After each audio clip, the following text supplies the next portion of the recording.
peu ça. Comment est-ce que vous réagissez à cela?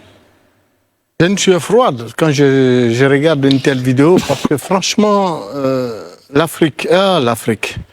Alors, Barry l'a dit, Herman est rentré dans une colère noire et c'est à raison. Comment peut-on assister à une telle scène? J'avoue que ici en Côte d'Ivoire, on reproche beaucoup à notre comité exécutif de la Fédération ivoirienne de football et à nos dirigeants en général du monde du sport en Côte d'Ivoire. Mais ces scènes-là ne se verraient jamais en Côte d'Ivoire. Aucun de nos dirigeants. Mais sous le président Ouattara, un ministre aurait fait ça. Mais il est débarqué.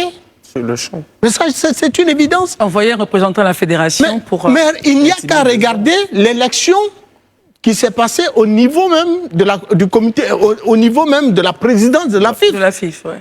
Où toute la nation ivoirienne voyait que Didier Drogba, tant au niveau des Ivoiriens de l'intérieur que ceux de l'extérieur, n'éclamaient que son nom pour prendre la destinée de la FIF. Mais l'État de Côte d'Ivoire, bien que les Ivoiriens aient appelé l'État de Côte d'Ivoire à s'immiscer dans cette affaire et à créer les conditions pour que justement M. Didier Drogba advienne à la tête de la FIF, jamais l'État ne s'est immiscé officiellement, je vais dire, officiellement, comme on le voit là.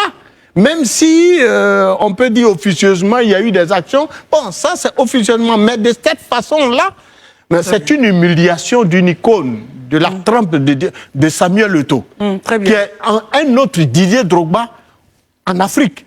Et donc, il faut bien que nos frères, j'allais dire, pour le pays, notre belle famille comprenne qu'il y a lieu de créer des conditions de l'accalmie pour permettre véritablement au football camerounais de redécoller. Très bien, merci beaucoup.